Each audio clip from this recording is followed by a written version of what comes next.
L'ischémie aiguë de membre supérieur ou membre inférieur, est l'une des urgences médico-chirurgicales la plus extrême qui nécessite une prise en charge thérapeutique la plus rapide possible. Et c'est pour ça que pendant très longtemps, il n'y avait pas de place pour des examens d'imagerie complémentaires chez ces patients-là, puisqu'ils étaient amenés directement au bloc de chirurgie ou bloc de radiologie interventionnelle, pour une prise en charge thérapeutique la plus rapide possible.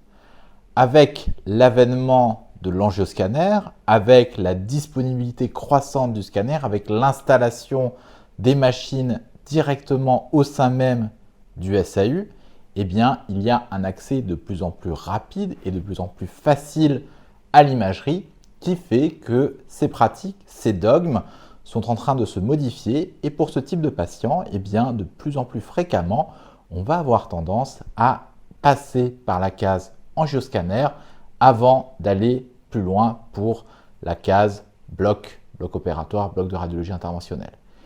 Et avec le cas qu'on va voir aujourd'hui, eh bien, on va voir que ce n'est pas du temps perdu de faire le scanner, bien au contraire. C'est parti, prenez un petit café, on y va, allez go!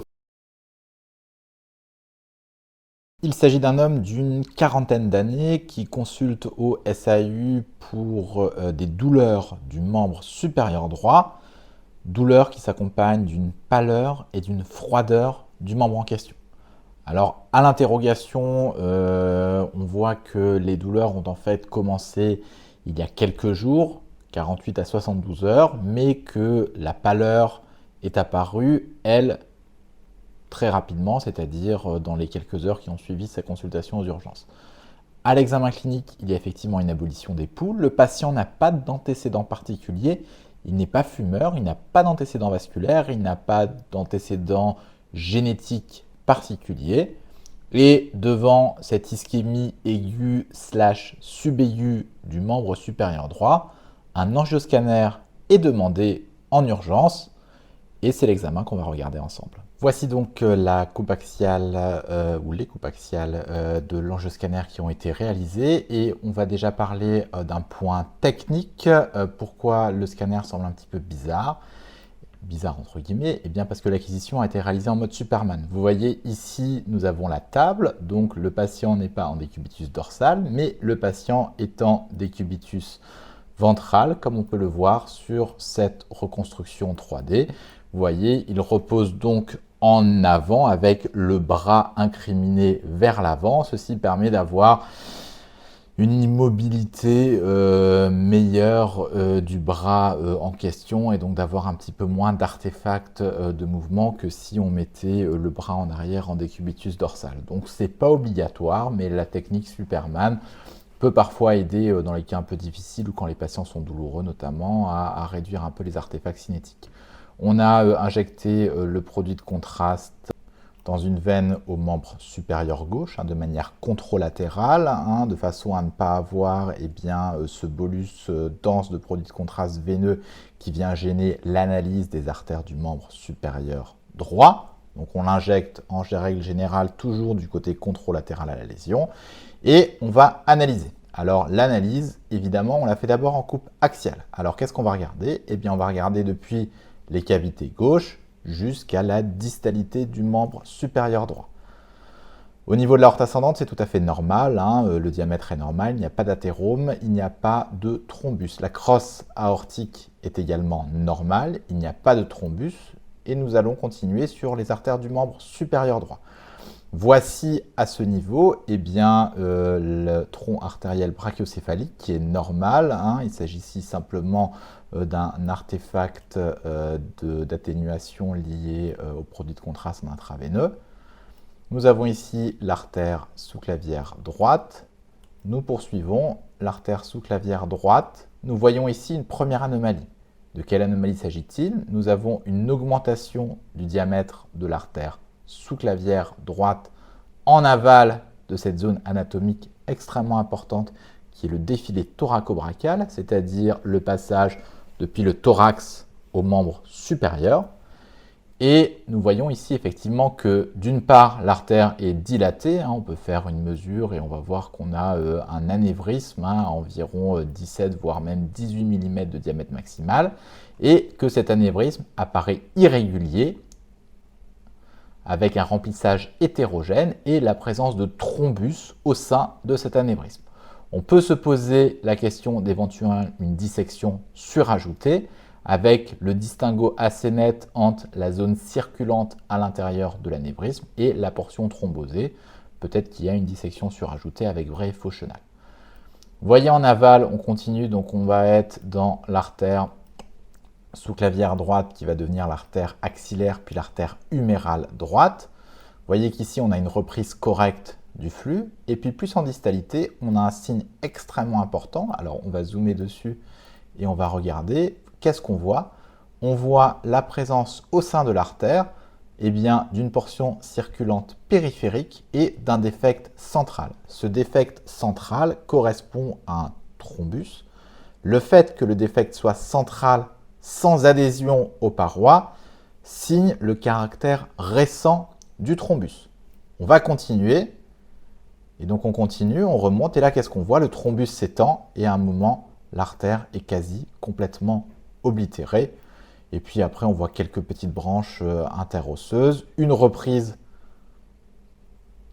mais là encore de très mauvaise qualité, avec un long thrombus à l'intérieur. Et puis après, une reprise extrêmement délicate de quelques artères interosseuses, slash ulnaire et radiale en distalité, avec une reprise qui est quand même assez mauvaise. Donc là, ici, l'angioscanner nous a permis d'une part, effectivement, d'affirmer le diagnostic d'ischémie aiguë d'origine artérielle, puisque nous avons une oblitération de l'artère axillaire et humérale droite, avec présence d'un thrombus frais. D'autre part, cet angioscanner nous oriente vers l'étiologie de cet épisode ischémique, puisque nous avons un anévrisme artériel avec présence de thrombus au sein de cet anévrisme, slash éventuellement une dissection surajoutée, et il est extrêmement vraisemblable que c'est d'abord la zone anévrismale qui s'est compliquée et qui a thrombosé, et qui a envoyé plus en distalité le thrombus dans les artères axillaires et humérales. Alors là, on est très content, c'est super, on a fait un beau diagnostic, c'est magnifique, on va envoyer direct le patient au bloc. Eh bien non, parce qu'il faut toujours aller plus loin. La question, c'est pourquoi est-ce qu'il y a eu cet anévrisme chez un patient jeune, la quarantaine, sans aucun antécédent? Eh bien, c'est là où il faut reprendre l'analyse du scanner. Eh bien, quand on regarde ici au niveau de l'artère sous-clavière droite, en amont du défilé thoraco-brachial, elle est strictement normale. C'est-à-dire qu'on la voit avec un beau calibre, des parois bien lisses et régulières. On va passer le défilé thoraco-brachial, et là, qu'est-ce qu'on voit? On a effectivement quasiment pas d'espace entre l'artère et les parois du défilé. Et puis immédiatement en aval, c'est là qu'on a l'augmentation de calibre avec l'anévrisme. Donc il semblerait que cet anévrisme soit la conséquence d'une compression au niveau du défilé thoraco-brachial. C'est-à-dire que c'est un endroit dans lequel les structures anatomiques font qu'il y a possibilité d'avoir des syndromes compressifs au niveau des artères et ou des nerfs qui passent dans ce défilé. Dans ce cas-là, qu'est-ce qu'il faut rechercher? Il faut rechercher une cause potentielle à ce syndrome compressif. Et c'est là où les reconstructions 3D peuvent nous aider. Donc on va enlever la table qui nous sert à rien et on va zoomer sur la région du défilé thoraco-brachial. Donc cette région, elle se situe entre la clavicule en haut, les premières côtes en bas et les muscles scalènes sur les côtés. Et bien là, quand on zoome, effectivement, qu'est-ce que l'on voit? On voit ici le résidu de la portion circulante au sein de l'artère sous-clavière anévrismale. Et ce passage est gêné par cette structure qui correspond à une néoarticulation entre la première côte qui est rudimentaire et la deuxième côte ici qui est normale. Et donc effectivement, cette néo-articulation vient rétrécir de manière extrême le défilé thoraco-brachial et est à l'origine d'une compression de l'artère. Au fil du temps et des mouvements, on imagine bien que cette compression itérative a abouti à une sténose dynamique avec en aval une dilatation qui a créé l'anévrisme. Et cet anévrisme, à un moment, c'est compliqué, avec très certainement une dissection sur l'anévrisme, une thrombose et l'envoi de thrombus en distalité avec l'ischémie aiguë. Ceci explique aussi la survenue un petit peu en 2 temps de la symptomatologie. Alors c'est extraordinaire, là on a fait un diagnostic magnifique, mais il ne faut pas s'arrêter là. Pourquoi? Parce que là, on a vu un côté, le patient est symptomatique d'un seul côté, mais très souvent, ces syndromes du défilé thoraco-brachial, quand ils sont secondaires à une anomalie osseuse comme ici, ils sont fréquemment bilatéraux. Donc nous allons reprendre notre coupe axiale et on va regarder ce qui se passe du côté gauche où le patient n'est pas symptomatique. Donc effectivement, du côté gauche, on a ici l'artère sous-clavière gauche, que l'on voit bien, y compris malgré les artefacts au sein de la veine.